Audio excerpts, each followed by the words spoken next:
El día de hoy abordaremos la temática de Hierarchical Clustering o agrupación jerárquica. La agrupación jerárquica es un método popular para agrupar objetos. Crea grupos de forma que los objetos de un grupo son similares entre sí y diferentes de los objetos de otros grupos. Los grupos se representan visualmente en un árbol jerárquico llamado dendrograma.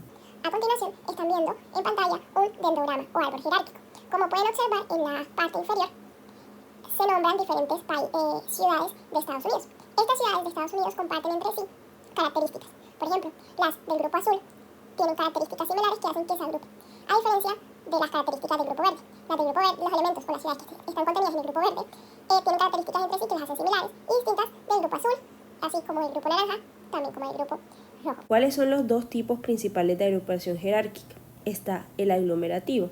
El aglomerativo inicia donde cada objeto se considera su propio clúster y a continuación, según un procedimiento determinado, los clústeres se fusionan paso a paso hasta quedar un único clúster. Es decir, los elementos son considerados como elementos particulares y de lo particular se van agrupando en pequeños grupos hasta llegar a un grupo general. En cambio, el divisivo es un método opuesto al anterior, porque los objetos se consideran principalmente en un inicio en un único clúster y luego, a continuación, en un proceso de división se realiza paso a paso hasta que cada objeto forma un clúster diferente, es decir, parte de lo general y llega a lo particular. Entre el clúster aglomerativo y el divisivo, el clúster aglomerativo es generalmente el método preferido. En cuanto a los pasos que podemos seguir para hacer un clúster aglomerativo son los siguientes. Aglomerativo, no divisivo, aglomerativo. El paso 1 es calcular la matriz de proximidad utilizando una métrica de distancia determinada, donde tenemos diferentes puntos, desde el punto 1, punto 2, punto 3 hasta el punto n, para las columnas como para las filas. Del punto 1 al punto 1 se calcula su distancia, pero si es el mismo punto, la distancia sería viniendo siendo 0. Pero el punto 1 al punto 2, esa distancia la calculamos. Y así, por ejemplo, con el punto 1 y el punto 3. Y lo mismo con el punto 2 con el punto 3. Y así sucesivamente. Esa matriz de proximidad se ve de esta manera. En cada una de las casillas se colocaría las distancias. Pero entonces, el primer paso del algoritmo consiste en esta creación de la matriz. Pero los valores, ¿qué pasa con los valores? Los valores de la matriz se calculan aplicando una función de distancia entre cada par de objetos. Para esta operación se suele utilizar la función de distancia euclidea. Pero también existen otros, como la distancia Manhattan y la máxima distancia. ¿Cuáles son esos? ¿O cómo se mide? La distancia euclidea es como calcular la Pitágoras. Entonces, por ejemplo, si en el punto donde está Max a donde está Caro, horizontalmente tienen una distancia de 4, pero verticalmente tienen una distancia de 1, se hace la suma de los cuadrados, luego se aplica raíz. Pero en cuanto a la de Manhattan, no es así. La de Manhattan simplemente suman las posiciones. Y la de la máxima distancia simplemente escoge el número de valor absoluto con mayor valor. En este caso sería 4. Listo con el primer paso, pasamos al segundo, donde cada punto de los datos se le asigna un conglomerado. El tercer paso es funcionar los clústeres basados en una métrica de similitud entre clústeres. Luego, en el paso 4, se actualiza la matriz de distancias. Y en el paso 5 se repiten los pasos 3 y 4 hasta que solo quede un conglomerado. En cuanto a la similitud entre clústeres, ¿cómo se pueden calcular esas distancias? Bueno, para esto hay varios métodos. Está el mínimo en linkage o single linkage, que consiste en hallar la mínima distancia entre los objetos que están en cada clúster. La desventaja de ello es que este método es muy sensible al ruido y a los valores atípicos. Luego, si está el mínimo, también está el máximo, o el complete linkage, que consiste en hallar los puntos que tienen mayor distancia entre los clústeres y calcular su distancia. pues con los métodos que vimos previamente. MATS es menos sensible al ruido y a los valores atípicos en comparación con el método MIN. Luego está el método del centroid linkage, lo que consiste es en hallar el punto medio o el centroide de cada uno de los conglomerados y teniendo ese punto centroide calcular la distancia entre cada centroide. ¿Listo? Y luego está el average linkage. Por simplificaciones en la gráfica, pues no se hizo en todas las líneas, pero consiste en que cada punto, por ejemplo, el punto 7 que está arriba de la gráfica, hallamos la distancia del punto 7 al punto 6 y así del punto 7 al punto 8, del punto 7 al punto 5, del punto 7 al punto 3. Luego, del punto 4, que está un poco más abajo, hallamos la distancia hasta el punto 6, del punto 4 al punto 8, del punto 4 al punto 5, del punto 4 al punto, del punto 5, del punto 4 al punto 3 y así sucesivamente con todos los puntos. Y luego hallamos la distancia promedio entre todos esos pares de distancias hallados.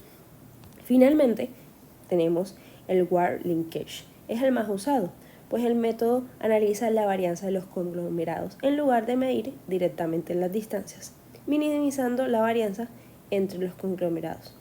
El método WAR es el menos susceptible al ruido y a los valores atípicos. Tenemos un ejemplo acá, tenemos el punto A, E, B, G, C y F. Entre estos puntos vamos a hacer de tipo aglomerativo, es decir, vamos a partir de lo particular a lo general. La métrica de distancia determinada va a ser la máxima distancia. Y la métrica de similitud entre clústeres que vamos a usar es la de complete o max linkage. Entonces, hallamos la distancia máxima entre cada punto. Por ejemplo, entre A y B vendría siendo, contamos los espacios horizontales, 1, 2, 3, 4, 5 y 6. Y lo ponemos en la gráfica. Luego A con C. Medimos los espacios verticales porque serían los que tendrían más unidades. Contamos 1, 2, 3, 4, 5, 6 y 7. Luego A con E, que se encuentran en la misma línea horizontal. Contamos los espacios que hay entre ellos. 1, 2, 3 y 4.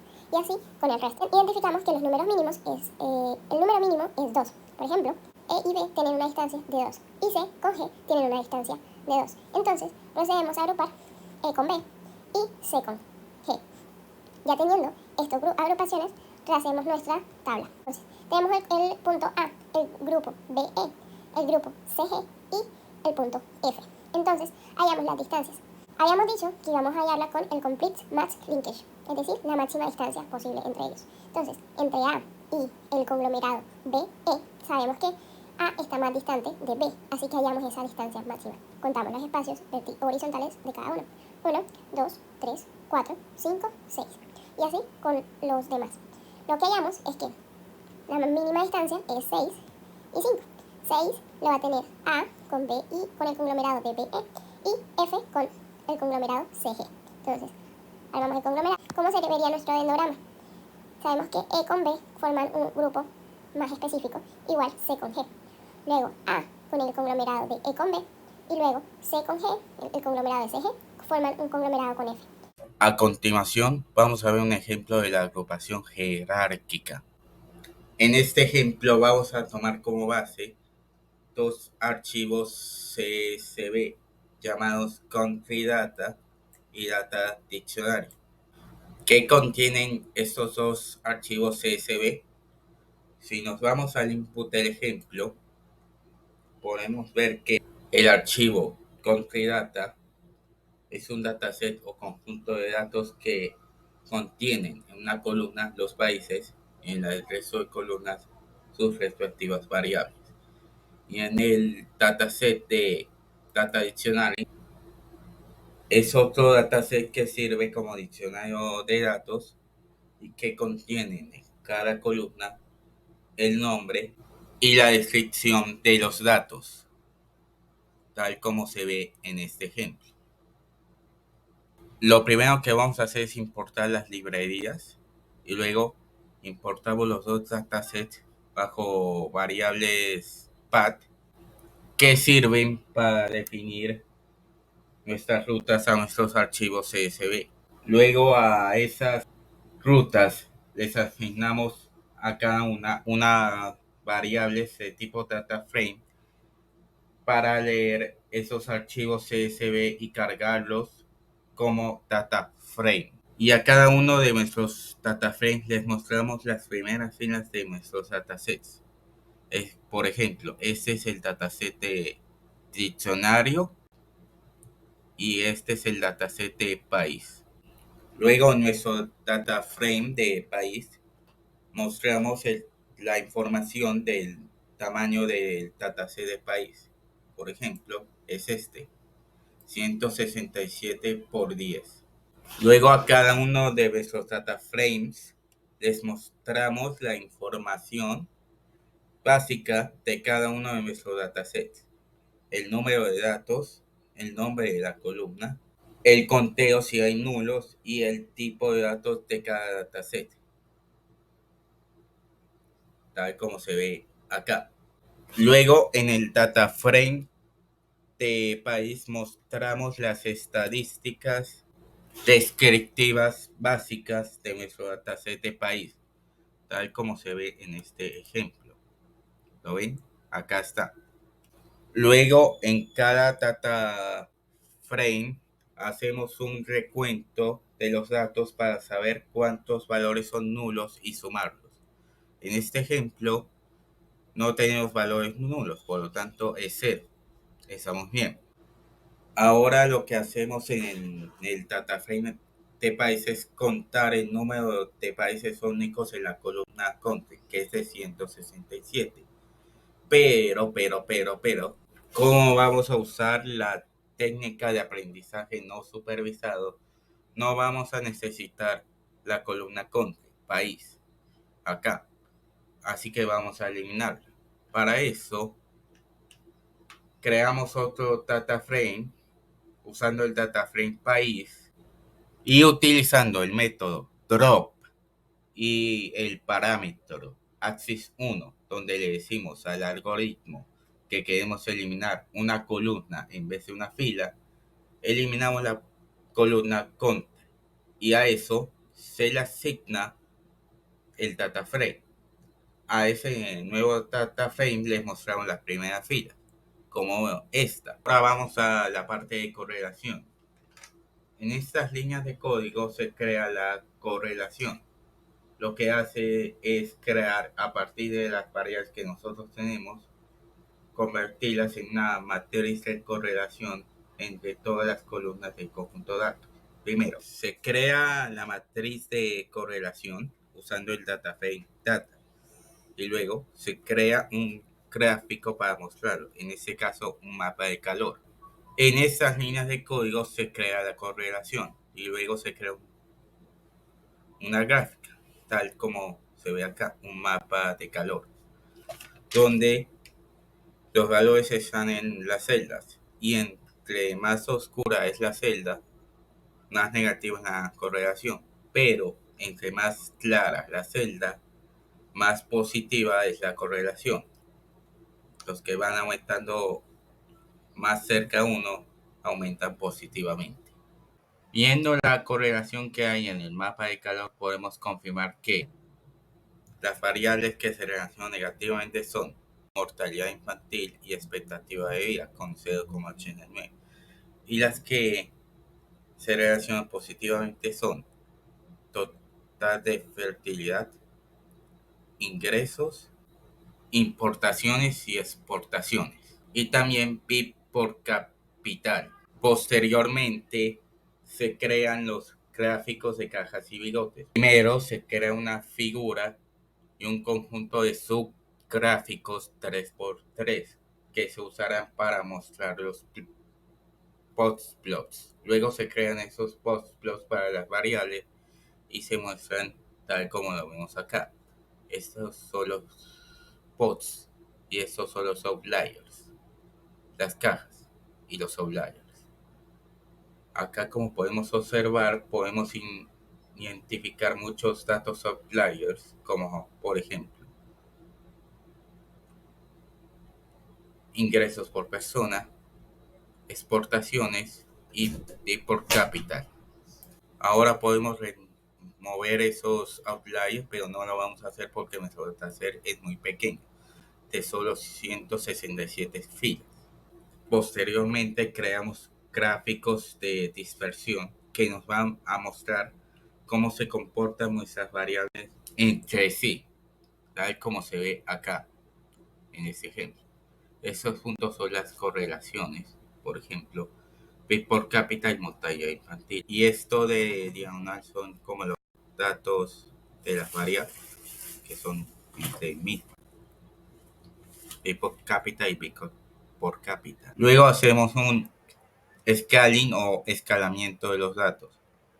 Es necesario hacer ese procedimiento porque si no nuestro modelo no va a funcionar bien. Primero creamos la variable scaling importando la librería Standard Scalar.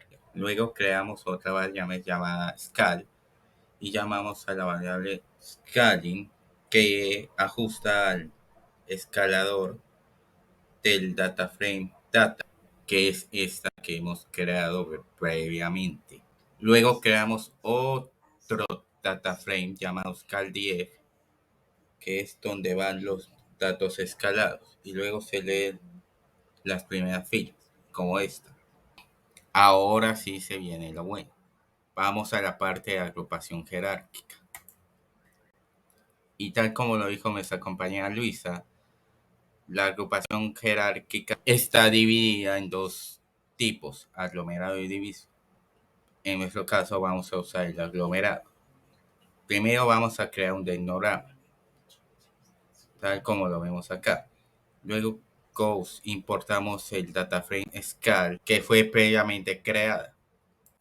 Como pueden observar en nuestro dendrograma, las agrupaciones están divididas en 3 clusters, por lo que crearemos una variable llamada edgeCluster importando la librería agglomerate clustering con el número de clusters que son 3, la afinidad euclidiana y el enlace WAR.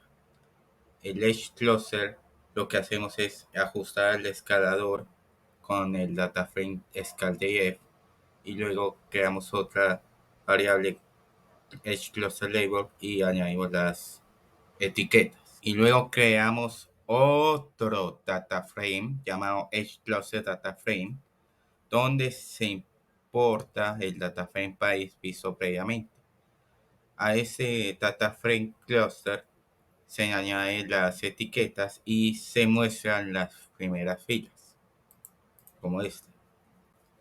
Acá se visualizan los resultados del edge clustering a través de una tabla de correlación, donde en cada una se muestra de que 0 es un país desarrollado, 1 es un país en desarrollo y 2 es un país subdesarrollado. Y luego se imprime los resultados.